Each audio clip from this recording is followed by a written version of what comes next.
Hello everyone, welcome back to my YouTube channel.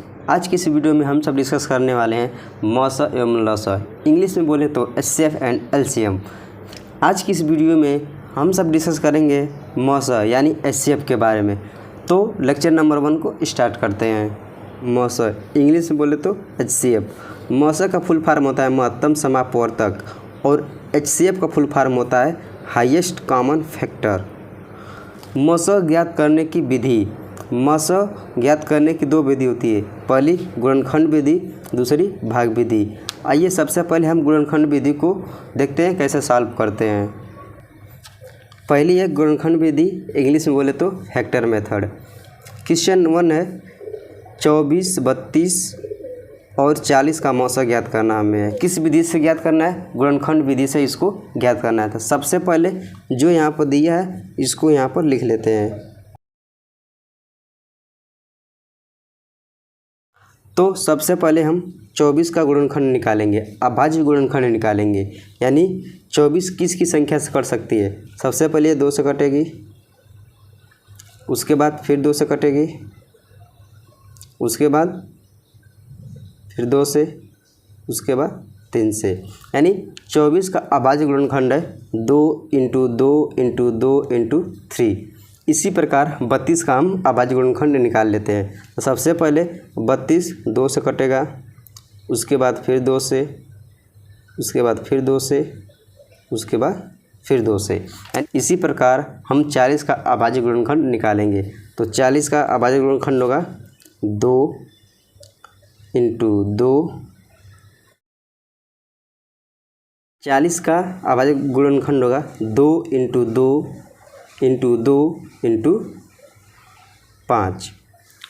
तो हमने 24, 32 और 40 का अभाज्य गुणनखंड निकाल लिया है। अब इसमें देखेंगे इसका हमें मौसा ज्ञात करना है। तो इस संख्या में हमें क्या कॉमन मिल रहा है? तो ये 2 कॉमन मिल रहा है और ये 2 कॉमन मिल रहा है और ये 2 कॉमन मिल रहा है, और इसके अलावा कोई और संख्या कॉमन मिल रही है? नहीं मिल रहा है। तो यही हमारा मौसा होगा।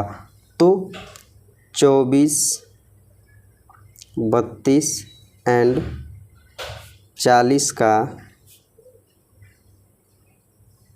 मौसा यानी एचसीएफ आपका क्या होगा? जो यहाँ पर संख्या मिली है यानी इसमें कॉमन दिख रहा है तो उसको लिख लेंगे। यहाँ पर एक कॉमन 2 दिखा है, उसके बाद यहाँ पे एक कॉमन 2, उसके बाद यहाँ पे एक कॉमन 2। अब मल्टीप्लाई कर देंगे तो इसका आंसर कितना आ जाएगा? 8। यानी 24, 32, 40 का मौसा कितना होगा आपका? 8 होगा।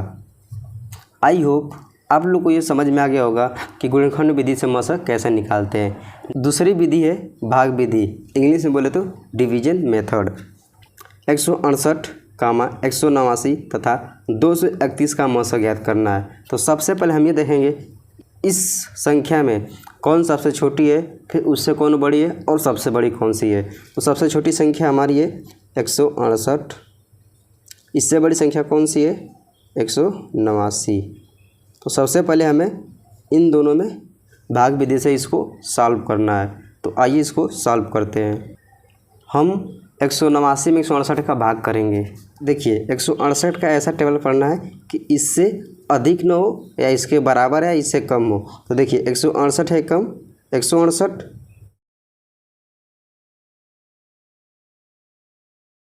168 दूना के 336। तो ये इससे अधिक हो रहा है यानी हम एक बार में लिख जाएंगे। तो 168 है कम, 168। अब इसको हम क्या करेंगे? यहाँ से घटा देंगे। तो 9 में से 8 चला जाएगा तो 1, और 8 में से 6 घटाएंगे तो आपका आंसर कितना आ जाएगा? 2, और 1 में से 1 चला जाएगा तो 0। अब इस 21 का भाग 168 में करना है। तो यहाँ से लिख लेंगे 168। अब 21 का ऐसा टेबल पढ़ो कि 168 आ जाए। तो 21 बटे 168 घटा देंगे, आपका आंसर कितना आ गया? 0। यानी 168 और 189 का मौसा आपका कितना है? 21 है, लेकिन हमें तीनों का निकालना है। तो अब यहाँ से 21 का भाग 231 में करेंगे। तो 21 से कम 21, घटा देंगे, 3 में से 1 चला जाएगा तो 2, 2 में से 2 चला जाएगा तो 0 और यहाँ से 1 नीचे उतार लेंगे तो 21 हो गया। तो 21 से कम 21 घटा देंगे, 1 में से 1 चला गया 0, 2 में से 2 गया चला गया 0। यानी अब हम ये बोल सकते हैं कि 168, 189 तथा 231 का मसक 21 है। आई होप आप लोग को ये समझ में आ गया होगा कि भाग विधि से मसक कैसे निकालते हैं। तो आज की इस वीडियो में इतना ही, मिलेंगे नेक्स्ट वीडियो में, तब तक के लिए जय हिंद, वंदे मातरम।